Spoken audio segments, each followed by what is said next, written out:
সকল শিক্ষা প্রতিষ্ঠানে জাতীয় পতাকা অর্ধনমিত থাকবে এবং সকল ধর্মীয় প্রতিষ্ঠানে কালকে দোয়া এবং অন্যান্য ধর্মের যে রীতি সে অনুযায়ী প্রার্থনা করা হবে। আমরাও আজকে এখানে খুবই শোকে ভারাক্রান্ত। ছোট ছোট বাচ্চারা যারা খেলছিল বা তারা বাড়িতে যাওয়ার জন্য প্রস্তুতি নিচ্ছিল, তারা অনেকেই হারিয়ে গেছে, অনেকেই হারিয়ে যাবে এবং অনেকেই হয়তো চিরজীবনের মতো পঙ্গু হয়ে যাবে বা অন্ধ হয়ে যাবে।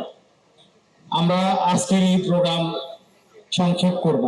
আমাদের মঞ্চ থেকে দাবি করা হয়েছে যে সেই স্বীকৃতি চাই। আমি মনে করি সেই স্বীকৃতির জন্য আজকে যেটুকু অনুষ্ঠান হয়েছে তা যথেষ্ট নয়। আপনারা যদি চান তাহলে আমরা এই মাসের ভেতরেই, জুলাই মাসের ভেতরে আমরা আর একটি দিন এইরকম অনুষ্ঠান আমরা আর একটি করবো। আমাকে একটু আপনারা যদি হাত তুলে জানান যে আপনারা এই ধরনের অনুষ্ঠান আবার চান কিনা। জি, আমি আপনাদের বার্তা পেয়ে গেছি।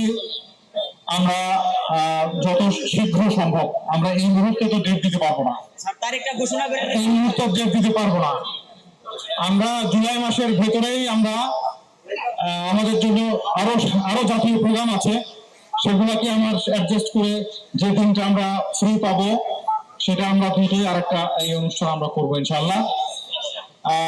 আপনারা আজকে যতক্ষণ অনুষ্ঠান হবে, অনুষ্ঠান শেষে আমরা এখানে দোয়া করব আরেকবার।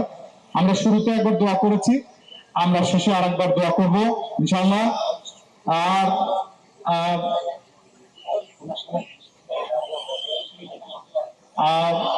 আমরা তাহলে এখনই দোয়া করব। দোয়ার মাধ্যমে আমরা আজকের মতো অনুষ্ঠান শেষ করব। আমার কথা শেষ করার আগে যে কথাটি বলতে চাই সেটি আমরা বারবার ঘোষণা দিয়েছি যে 100-র উপরে আমাদের ছোট ছোট বাচ্চারা, আমাদের সন্তানেরা যারা আজকে হাসপাতালে, বার্ন হাসপাতালে আছে, অন্যান্য হাসপাতালে আছে, আমরা রক্ত দিতে চাই। রক্ত দেওয়ার জন্য যারা সক্ষম আমরা তারা একটা তালিকা নিয়েছি, সেটা আমরা যোগাযোগ করছি। অথবা আপনারা নিজের গরজে যদি আপনারা হাসপাতালগুলোতে যান, বিশেষ করে বার্ন হাসপাতালে যদি যান, বিশেষ করে যারা নেগেটিভ রক্ত, আমরা বারবার বলছি এটি খুবই অভাব। যাই হোক, আমি আবারও শেষ কথাটি এইভাবে বলতে চাই আমার পক্ষ থেকে যে এইবার জুলাই আগস্টের যে গণঅভ্যুত্থান, মাদ্রাসা শিক্ষক, মাদ্রাসা ছাত্রদের ব্যাপক ত্যাগ ছাড়া এটা সম্ভব হতো না। যখন পাবলিক বিশ্ববিদ্যালয়গুলো অনেকটা বন্ধ হয়ে যাচ্ছিল, তখন একদিকে প্রাইভেট বিশ্ববিদ্যালয় আর একদিকে বা আরো একাধিক জায়গায় আমাদের মাদ্রাসার ছাত্ররা যেভাবে প্রতিরোধ গড়ে তুলেছিল, সেই কারণেই আজকে আমরা এই স্বাধীন বাংলাদেশ পেয়েছি। আমি মনে করি যে আপনাদের প্রতি অনেকবার এই স্বীকৃতি দেওয়া হয় নাই। মাদ্রাসার যে স্যাক্রিফাইস, সেটাকে অনেক সময় স্বীকৃতি দেওয়া হয় নাই। এবার এই সুযোগ হারানো যাবে না। আমরা মাদ্রাসা ছাত্রদের যে যথাযথ স্বীকৃতি সেটা আমরা চাই।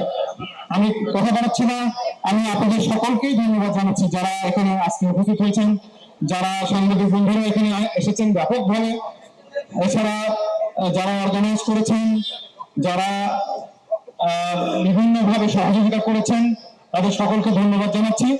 এবং